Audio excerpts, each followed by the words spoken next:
And there we are. And we're muted. I was muted too. Hey, everyone. Welcome, welcome, welcome on a Monday or Tuesday, whichever part of the world you're in. It is Women Unleashed time here on Dreamaniac TV. And I am your co host, Alicia Couri, the Red Carpet CEO. And with me, of course, forever is. Szebastian Onne, the almost naked CEO who's fully dressed today by chance. And yeah, no, you already said Women Unleashed. I always do that. That's okay. We can women unleash it again because this is where Yes. women get unleashed here on Germaniac. So today is really, I'm really excited for our guest today because so multifaceted, so multi-talented, a real cheerleading champion for businesses, and has such an amazing story to share as well. So, anything you want to add to that before we Well, can bring her? cheerleading is the perfect word because that's what she calls her. She's the small business cheerleader. So that's a perfect way for introduction as well. So let's see who that is and let's play a little video. Let's get her up.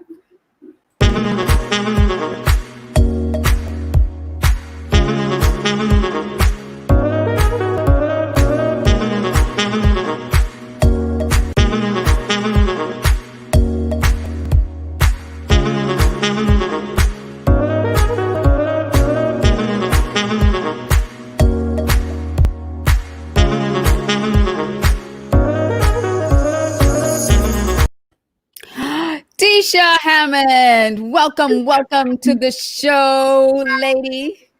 Thank you for having me. It is so exciting to finally be here on this show with both of you. Thank you.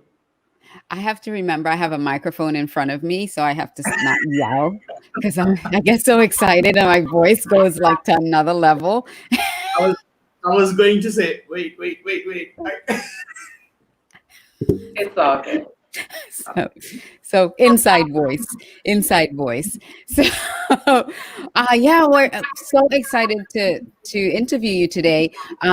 When we were introduced to one another a few months ago by a mutual friend, I'm going to give a shout out to Corey because Corey is amazing, Corey Northington, and yes, and so I immediately, as soon as we spoke, I immediately said, "You have to be on Women Unleashed for all the work you do with women in business."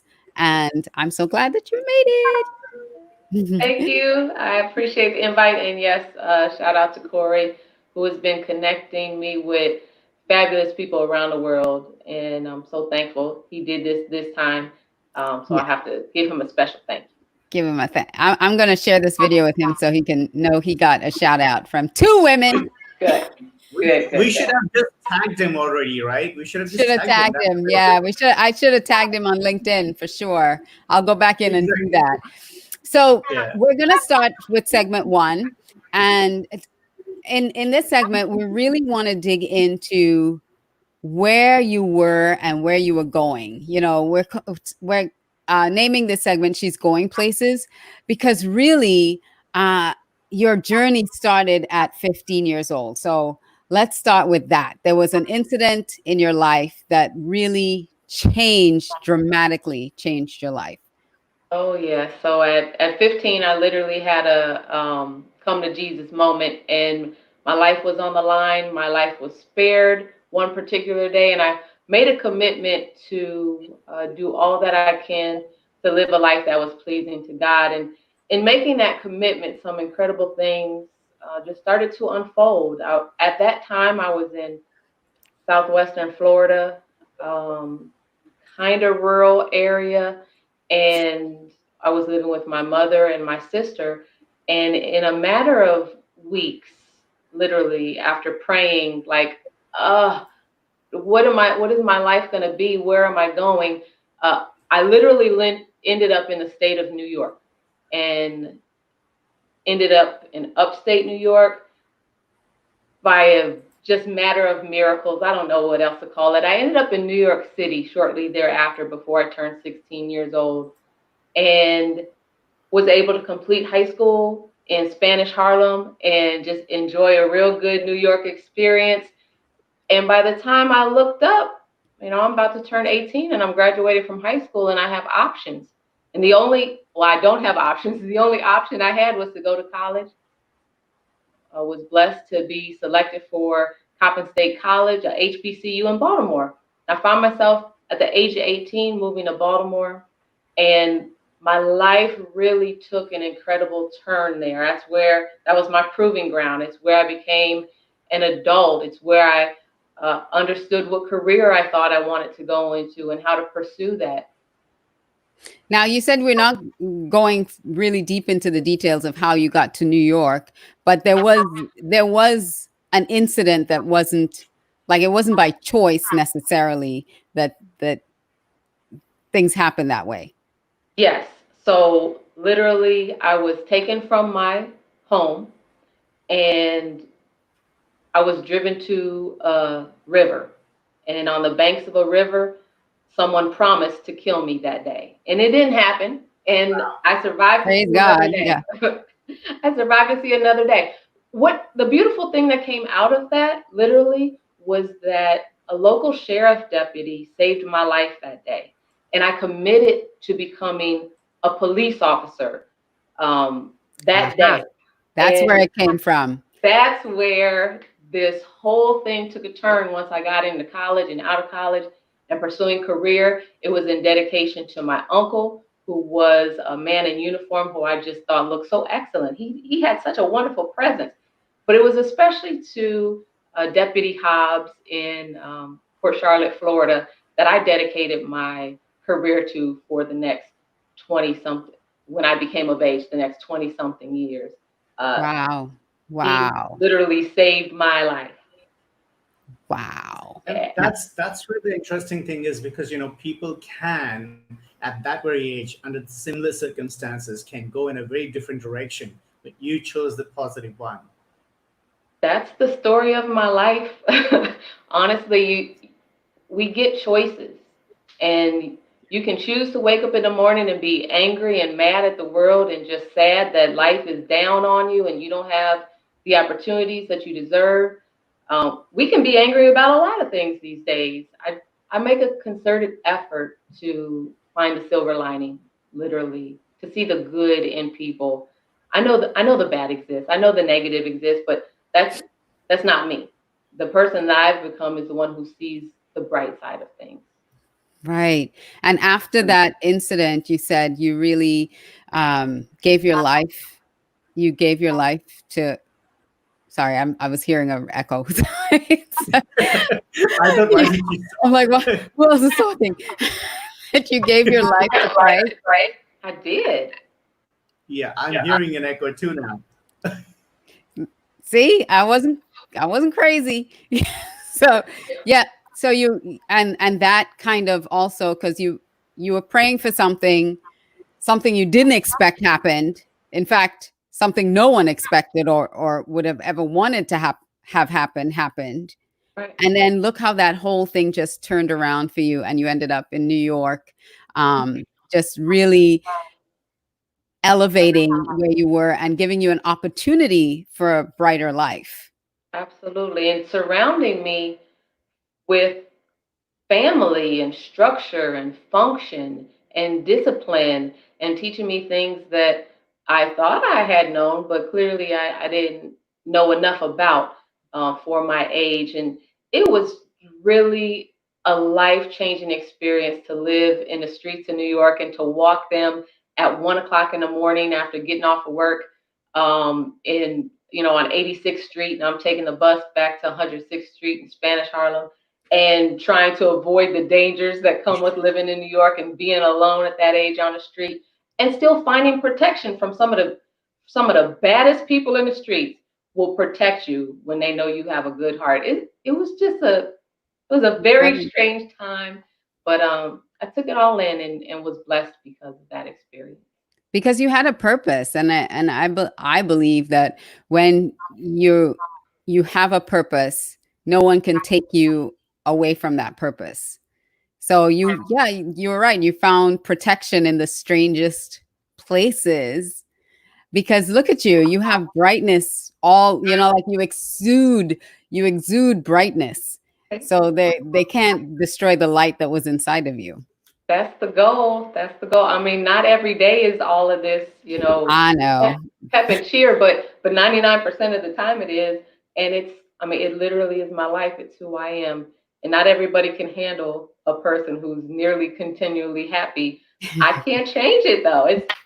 I can't change who I am at this point. It's who it works. Awesome. That is awesome. And then you went to college. So when you say you're going places, you were really going places. I mean, you went all over the place to get to DC. Yeah. I did. So I started there in Florida at 15, ended up in Cortland, New York, down to New York City, and across to DC. And then next thing I know, I'm in the Maryland, DC, Virginia area, having the time of my life as an 18-year-old. Wow, that is awesome. At 18, what were you doing at 18, Szebastian?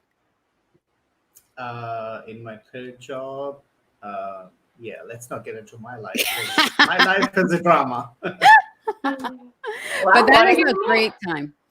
That is a great time in life, really. So going to college, was that when you started your path to law enforcement when you were in college, or you were studying something else and then you remembered? Oh no, I went to school for criminal justice, and I happened to minor in business while there. But business didn't play a big role in my college years. It was all about criminal justice and social justice and mass incarceration and juvenile incarceration and things along that line. And I just knew that I was going to be, a police officer. It didn't turn out to be exactly that, but I did enjoy a very long career in law enforcement. I went to school just thinking, I'm just going to be a police officer or a state trooper. And, then you go to college because you want some higher learning, right? And expand what you don't even know what you know and what you don't know.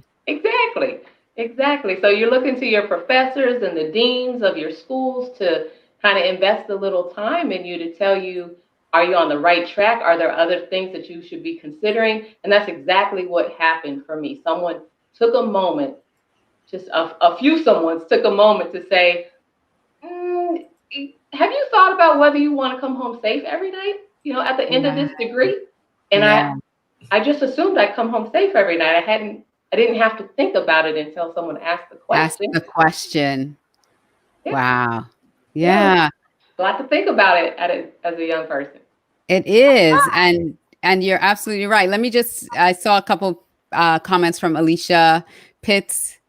She's going to be a guest on our show too soon. Alicia says hello. And then she's next week. Yeah. And she said that's hilarious.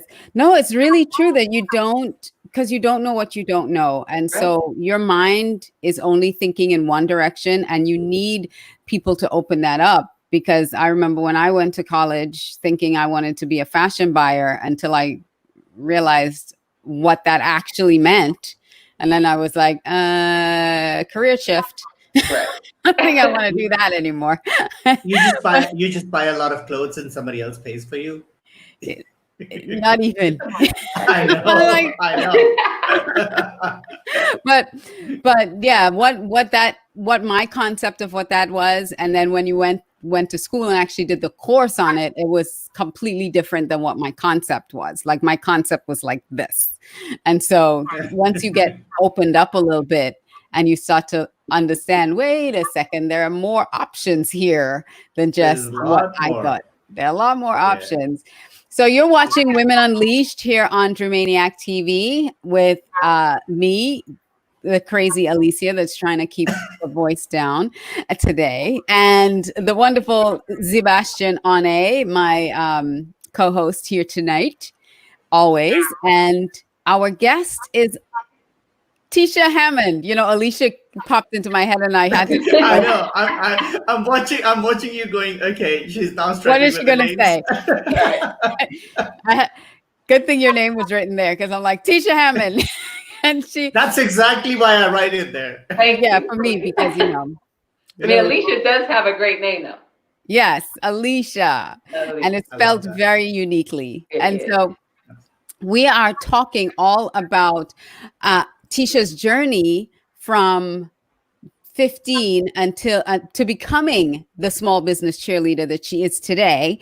And in this next segment, we're getting to learn all about her career in law enforcement, because she had a long and very amazing career in law enforcement. And as we talked about in the first segment, you know, you go into college thinking one thing, and then someone raises this other thing, and you're like, oh, I didn't think about that. So Yeah.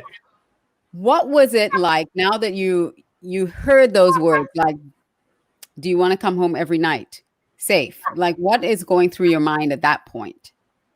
So it was my dad who actually said that to me when I was on break from school. And the way that he said it, it was like a caring father, like, hey, Tisha, one day you're going to have a family of your own. Don't you want them to expect you to come home safe every night? And Wow. like, I don't know that I had thought that far ahead about having a family of my own and being that far into a career. I literally was going to go to school in Baltimore, grab this criminal justice degree. I thought that I was going to go back to New York City and join the NYPD. I didn't know that I could stay in Maryland. I didn't know that I could move across the country. I didn't know. But it started with my dad asking that question. And he started saying, you know, have you thought about doing other things in law enforcement? And I didn't know that you could be anything other than a police officer or a sheriff's deputy. Those are the only two examples I had from where I lived. And I went back to Wow. school and I asked the chief of police of the college campus some questions about law enforcement. Like, what And else can I do? yeah, and he was like, you could work for the FBI or the CIA, and he named those big popular agencies that most people know about.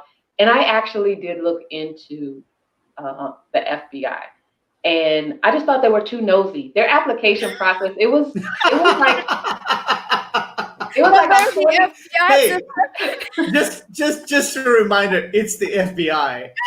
That's their job. But job is to be nosy. yeah, but I'm 20. I haven't lived really yet, and they wanted to know about my boyfriend and his family, and I was like, we're not committed. Why would I tell anything about people I don't know? It was weird. And I started to fill out the application. I didn't complete it because I just thought that was unnecessary. It's too intrusive into my life. Yeah, so I didn't go anywhere with that one. That's funny. But I continued to go to the career services office and talk to the dean of the school and just try to listen more. I mean, I was enjoying my college years. I also played tennis there. I got to go to other colleges and hear people talk about what they were going to do after graduation. And I started to understand that in the federal government, there was more than just the FBI and CIA in law enforcement. And Do tell. I will. So it was on one of these visits to the career services office on my campus. I was just strolling in there in between classes probably, and there was an application package, and the cover just said Immigration and Naturalization Service. And I picked it up, and as soon as I had time, I took that package over to the chief of police, who was becoming like my mentor. And the first words out his mouth were like, no, don't do it. Don't open the package. You don't want to work there. And I didn't know any better than to believe him. I didn't even look in the package after that. I just was like, okay, it's not for me. And, you know, I just trusted him blindly, honestly. And so some time passed. The dean of the criminal justice school sat me down one day. He probably wanted to ask me to do some research for him because, you know, that's how some professors get paid. And he didn't ask me that, though. He asked, had I ever heard of U.S. Customs Service? And I was like, nope. Never heard of No that. idea. And didn't have a clue because I hadn't traveled anywhere out of the country. I had only been I had crisscrossed the US, but that clearly didn't count for this kind of career. Yeah. So he's like, had you heard of US Customs? I said no. And he introduced me to a student, an upperclassman who was going to be graduating and who had just received a full-time job at the US Customs Service in the port of Baltimore. Okay, I didn't even know Baltimore had a port. I didn't know what port meant. I knew that when I went to the inner harbor that there were boats. I didn't know they left and went foreign. I, again, just wasn't exposed to these kind of conversations. You can see things with your eyes, and behind the scenes, it doesn't mean your brain knows what you're seeing. But right? exactly. Right. But you know you've seen something and you can kind of relate if someone shares a little more detail. He introduced me to a customs inspector who was also a student at Coppin and put us on the phone with one another. And I was able to ask some questions about, what kind of career is this? And one of the first things I remember him saying was, do you like looking through people's dirty clothes? And I said, that's a job? you get paid to do that? And he explained there was much more than that. And I found myself trotting back over to the Career Services office looking for the packet applications for U.S. Customs because that's where this student got it from. And I found the application package. I picked it up, made my way over to the chief of police. He said, jump on it. Those were his words, and I will not forget them. He said, jump on it. Again, blindly. I just did what he said because it looked like he had an illustrious career. He seemed intelligent when he talked about the things I thought I might want to do. I didn't do much research. The internet was still fairly new to the masses when I got to college in '94. And so I there wasn't a smartphone, there wasn't Google. Yeah. I just had to ask questions. I had to really talk to real people and ask questions who worked there and try to get little tidbits to research and look in encyclopedias and, all the kind of stuff we don't really do. Old school. The things I that just, kids know nothing about these days. I just want to say to the generation of today, just in case if you're wondering what language you're speaking, this is called human. Yeah. Right. We talk to one another. I went to people's offices and the phones didn't look, rectangle back then. But they were bricks. They were right? big. I had an Ericsson. It was weird. But yeah. But we actually had conversations, and I got to learn from people who really did the job, what it meant to be a customs inspector. And I liked what I was hearing, or at least I thought I could tolerate it long enough to get somewhere else, if that makes sense. Right? Yeah, absolutely. Yeah. So I fill out the application, and the application was nosy, but it wasn't like level nosy. So essentially speaking, FBI had to just give you a taste. So you're like, okay, I can settle for less than that. You can't be nosy, but just be less than FBI. As long as you're less than FBI, you're good. I was just like, why do you need to know about my boyfriend's mother? It didn't make sense. But that wasn't the boyfriend that I may not have for long enough. Right. He might not be sticking around. You never know. I'm just gonna take a comment. So Yolanda says, career path is a journey with different interesting lanes, but we learn from different experiences. Exactly. And, as you were talking about, the chief actually guiding you, sometimes that's exactly what you need. Just the influence and the guidance of a person who knows a lot more than you. They know what kind of you're suitable for, and you just go with your gut feeling. And they see something in you. Yeah. Sometimes you need somebody to help you believe in you. And that's what that chief of police for the college did. And that's also what my mentor, Dr. Jean Heights Williams, she said something that everybody sees on a poster. And I had seen it, but I didn't believe it till she spoke it. She said, if you can dream it, you can achieve it. And when she said that, like I could visualize myself in a uniform with a badge and a gun, arresting people and fighting crime and corruption. But sometimes you just need to hear from particular people. I imagine other people had tried to invest that into me, but I couldn't hear it at the time. That's awesome. Yeah. So I'm just thinking about imagining yourself arresting people. That's a great dream to have. It's I can't say it's fun. It's interesting. it's interesting. Definitely interesting. Yeah. So as law enforcement, I want to just take a little side street here, considering everything that's going on currently in the world with Black Lives Matter. And what, in your opinion, or in your experience, I should say, have you seen that is systemic in any law enforcement that needs to change? Absolutely. I would say, in my experience, that there are things that happen in the training academy that can really influence you to do things you may not normally do, hadn't thought to do, hadn't considered saying to someone, hadn't considered using a technique before. Your trainer or your instructor has a lot of influence over you, particularly the ones who are training you for physical fitness or firearms or how to protect yourself and other officers. So I would just say that if you're interested in a career in law enforcement,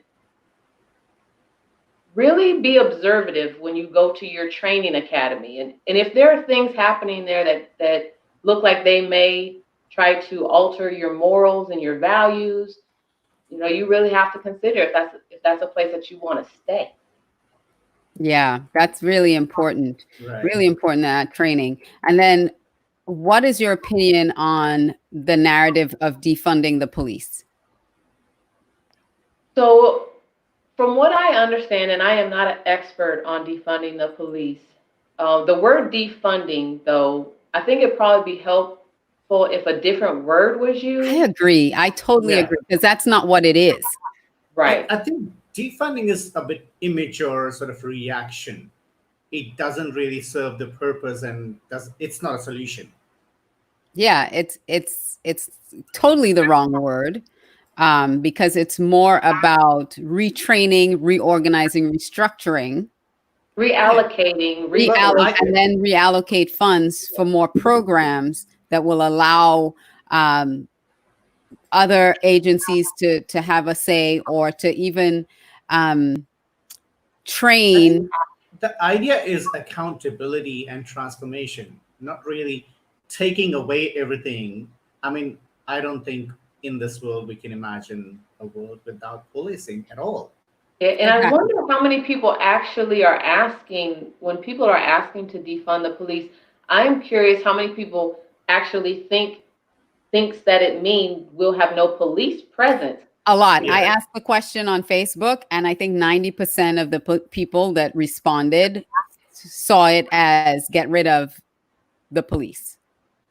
Yeah, I've never seen the movie Purge, but I have a feeling that's what they see. That's what they're imagining. What would happen if we were policing ourselves, and that's very in a whole other direction.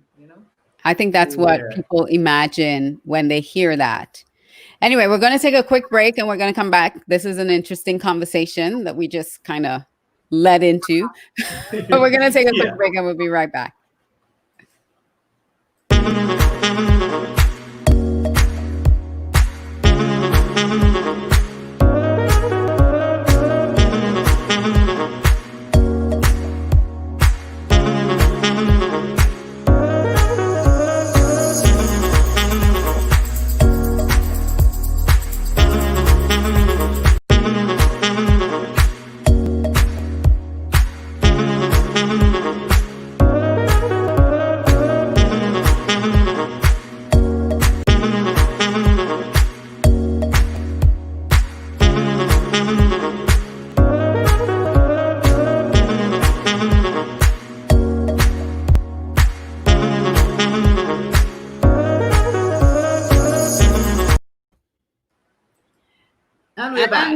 We are back with Women Unleashed here on Dreamaniac TV.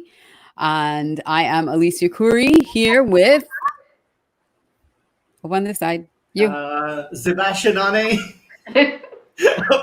I was actually reading the comments and I was like, and we have our guest, Tisha Hammond, and I remember the name because it's right in front of me. That's right. You don't get lost like me.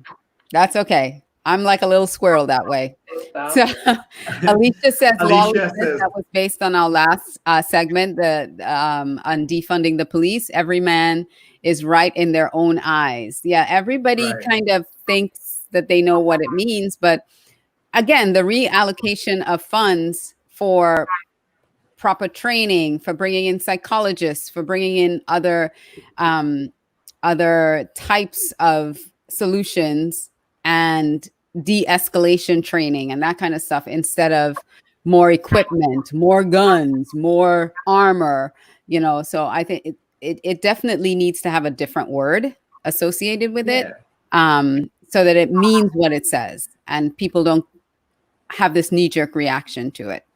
Here's a term: responsible funding. Irresponsible fund. There you go. Why don't you should suggest that. Let's start using that Yes. hashtag, responsible funding.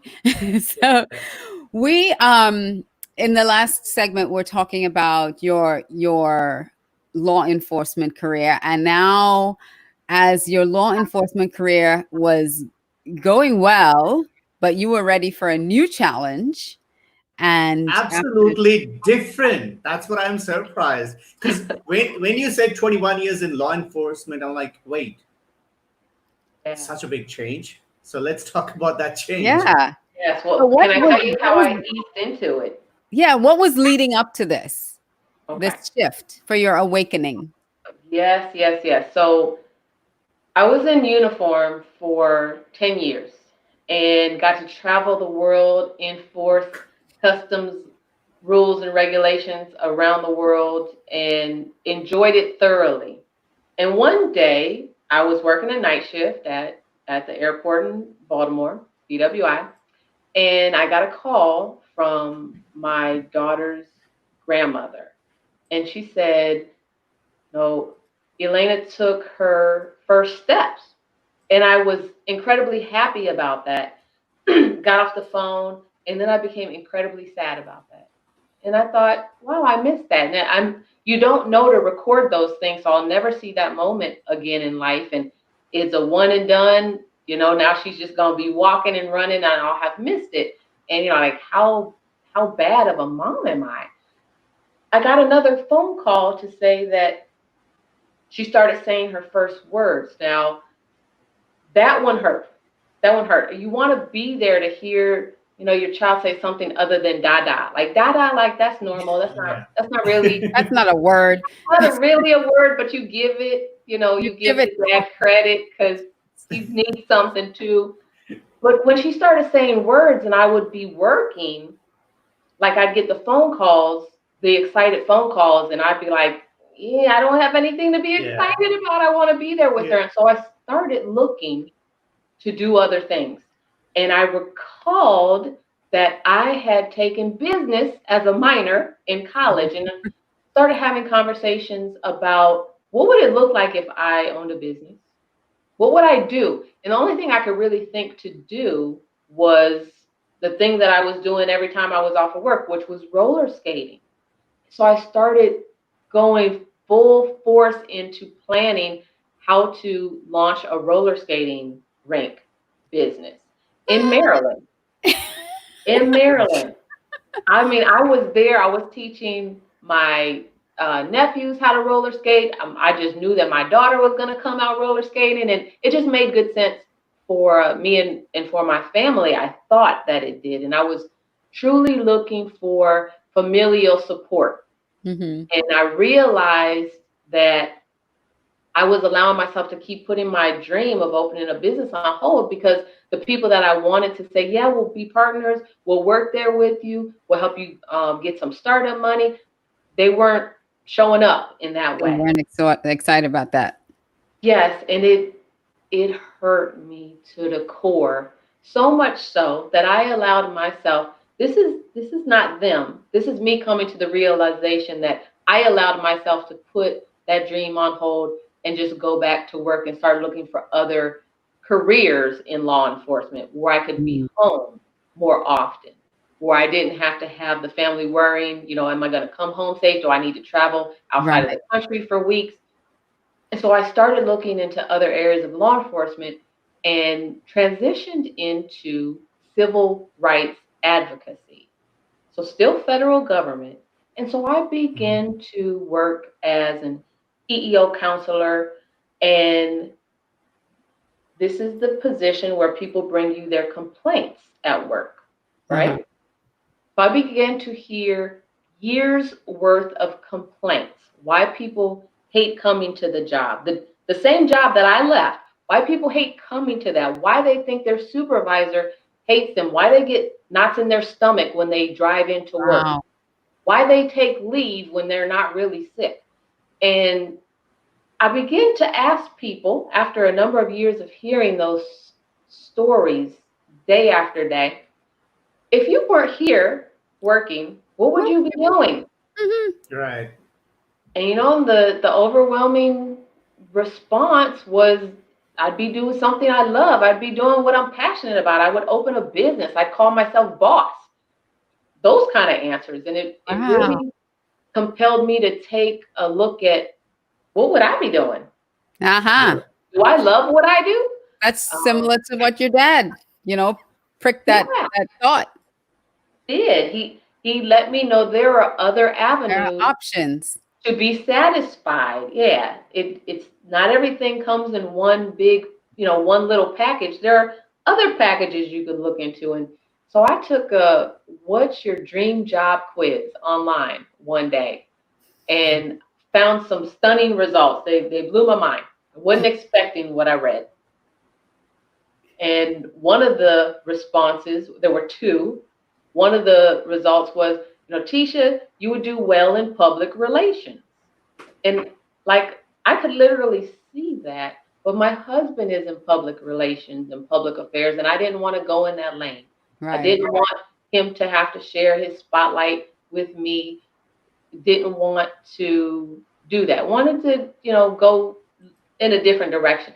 The second result was, Tisha, you would be well suited as a small business promoter. And that one caught my eye. That was like, okay, well, the only thing I know about promoting is Don King, and that's boxing, and I don't think that's what it was talking about. So do you remember what the quiz was? I think I should take that quiz. What? And that's where the small business cheerleader was born, right? Yeah. That's where it started. Yes, right there. And I don't know the name of the quiz other than "What's Your Dream Job." I don't know where I found it at. But this is where we need that. This is when we need the FBI. Now you understand. They would be able to tell you. I know. They've probably been watching you ever since you didn't turn in that form. So I'm just gonna say this. Hey, agent, since you're already watching, get me the quiz. Yeah. So tell me a little bit, because we're running out of time, unfortunately, but tell me how you help women, especially in small businesses. How do you help women, take their dream further? Yeah, so I enjoy working with women entrepreneurs who are looking to transition from calling themselves someone's employee, to making the transition to calling themselves the employer, to actually employing people, to replacing their salary with unlimited income opportunities. Because once you are no longer a W-2 salaried worker, the sky can be the limit for your income, and that's my opinion.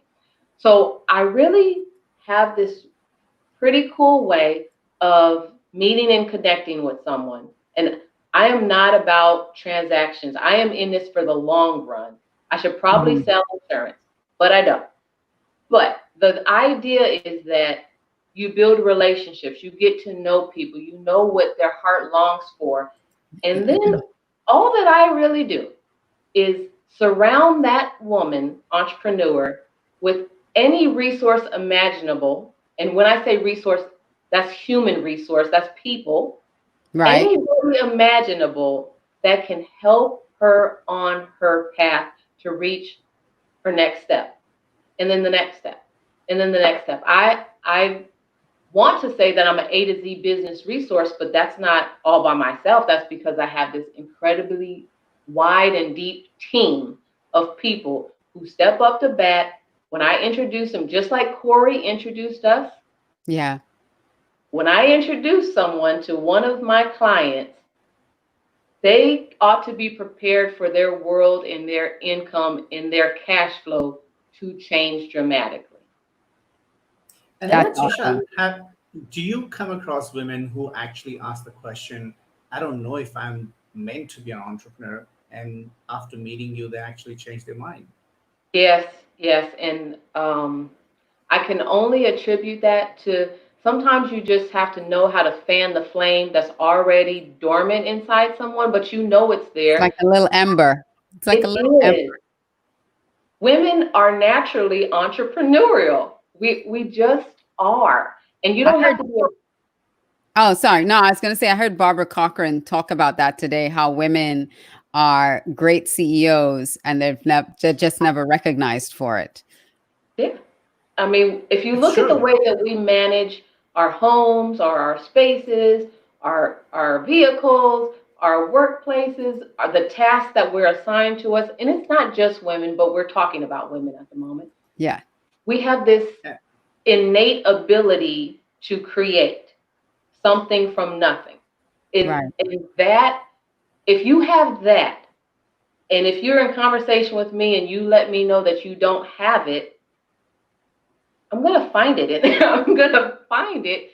If that's what you want is to change the direction that you're going in, then I'm going to give you a new set of information that someone shared with me one day. Yes. And it's going to set, that new information is going to set you in a new direction. It's going to change your mindset, and you are going to begin to visualize and envision and attract things that were always there. You just weren't looking at it. You weren't open to it. That you had a blind spot to it, and that's awesome. You're the blind spot uncoverer. Oh, I like that. I like it. Well, the fact Revealer. is, women from very early on to the entire life, women are actually resourceful. You give them nothing, and they create something out of that, and they run families and they run communities. Peg says, I love that when we were talking about how you help the women entrepreneurs recognize their strength, and then Carol says, yes, she does. As finding if they actually have entrepreneurs. Thank you, Carol.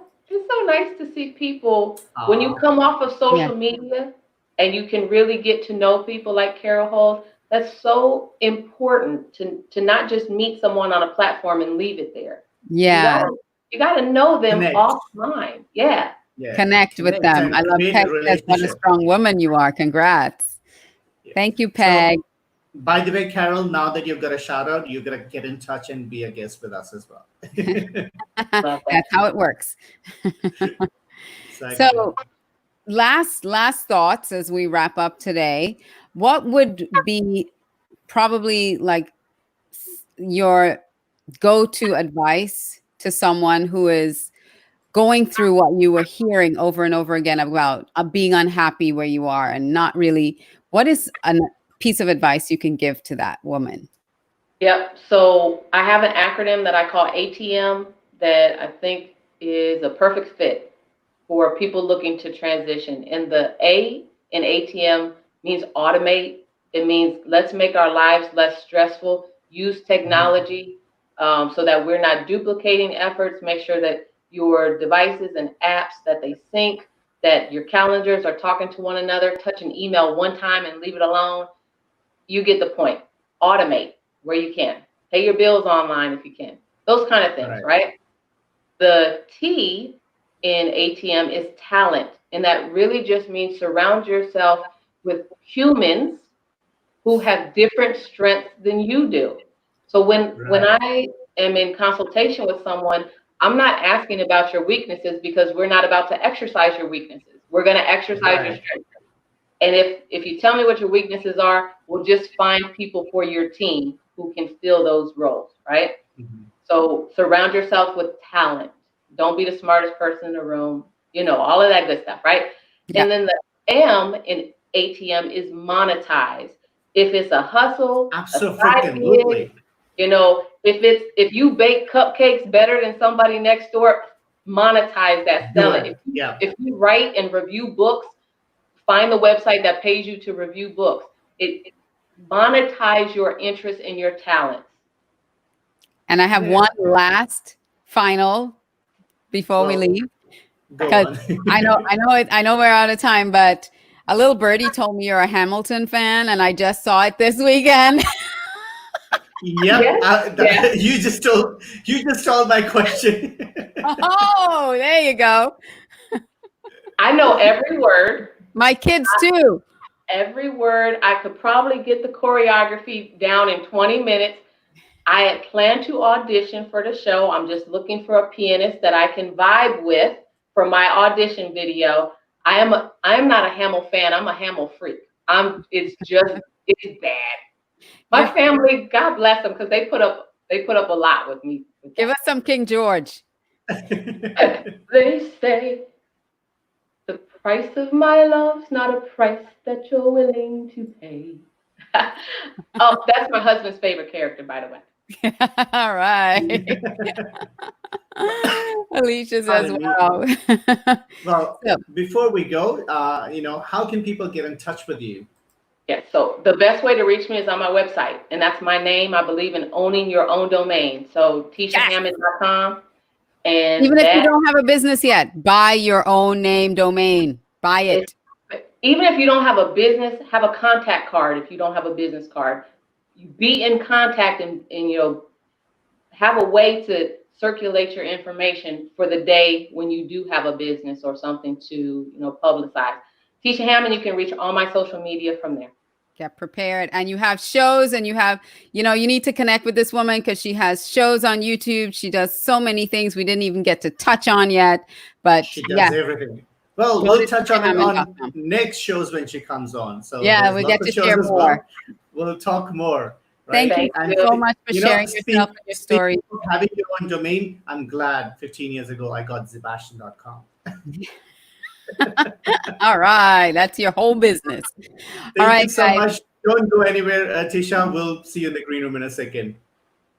Wow. What an amazing story, and a wonderful woman that was was able to grace us with all her wisdom and knowledge. And we just scratched the surface, as we always tend to do here.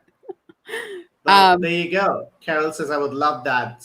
Carol, all you have to do is go to Dreamaniac.com and click on the Be a Guest button and get things started. And we'll see you as a guest very soon. So that's thing about Tisha is same thing. And you stole my question. I was like, damn it, she did it. But that's the thing. You can be an entrepreneur. You can be a woman. You can do everything. You can have. She's gone from one thing to another, such different career. And now she's helping other women recognize them. And yet she's a fun woman, who is a Hamilton freak. Her words, not mine. Yeah. So anyway, we had a blast. Thank you, Alicia. We'll see you next week. Mrs. Pitts on Women Unleashed on Dreamaniac TV. And so here on Dreamaniac TV, as we say goodbye, we will always tell you that you dream big. You dream big. And we make it happen. Good night. We're going to synchronize it someday. Good night. Well, all right, good day from me.